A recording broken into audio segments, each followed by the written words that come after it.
नया साल, नई उड़ान। 1 जनवरी 1978 की शाम थी। लोग नए साल का जश्न मना रहे थे।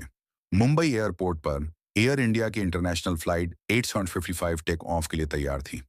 यह एक विशाल बोइंग 747 था, जिसे सम्राट अशोक नाम दिया गया था। पायलट थे कैप्टन मडप्पा, एक अनुभवी और सम्मानित पायलट। को पायलट और फ्लाइट इंजीनियर भी अनुभवी थे। सब कुछ सामान्य लग रहा था। उड़ान की शुरुआत शाम के करीब 8 बजे। विमान ने मुंबई के रनवे से उड़ान भरी। मौसम सामान्य था। टेकोनॉफ सफल रहा और विमान पश्चिम की ओर अरब सागर की ओर बढ़ा। लेकिन कुछ ही मिनटों बाद सब कुछ बदल गया। सिस्टम में गड़बड़ी जैसे ही विमान 1000 फीट की ऊंचाई पर पहुंचा, कैप्टन को अपने इंस्ट्रूमेंट आर्टिफिशियल होराइजन में गड़बड़ी दिखाई दी। उन्हें लगा कि विमान दाहिनी ओर झुक रहा है, जबकि हकीकत में वह बाईं ओर झुक रहा था।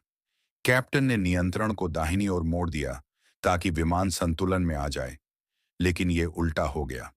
अब विमान और भी अधिक बाईं ओर झुक गया। केबिन में डर यात्रियों को एक जोरदार झटका महसूस हुआ। विमान बाईं ओर झुकता चला गया और नीचे गिरने लगा। केबिन में चीख पुकार मच गई। कुछ लोग प्रार्थना करने लगे, कुछ सीट बेल्ट पकड़कर रोने लगे।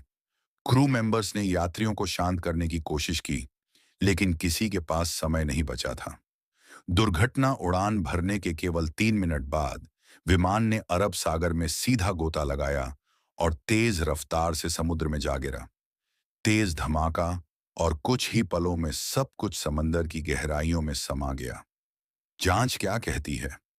बाद में जांच में सामने आया कि कैप्टन के इंस्ट्रूमेंट एटीट्यूड इंडिकेटर में तकनीकी खराबी थी।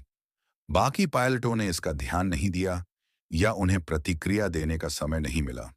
यह एक स्पेशल डिसोरिएंटेशन का केस था, जिसमें पायलट अपने शरीर के आधार पर दिशा का अनुमान लगाने की कोशिश करता है और भ्रमित हो जाता है। यह एक मानव त्रुटि और तकनीकी खराबी का मिला-जुला परिणाम था। नतीजा और दुखद पहलू, इस हादसे में सभी 213 लोग मारे गए। यह उस समय भारत की सबसे भयानक विमान दुर्घटना थी। इस घटना ने एयर इंडिया और अंतर्राष्ट्रीय उड्डयन जगत को सुरक्षा उपकरणों की सख्त समीक्षा के लिए मजबूर कर दिया। यादें और सबक, आज भी मुंबई के कई पुराने परिवारों को यह हादसा याद है। इसने यह सिखाया कि तकनीक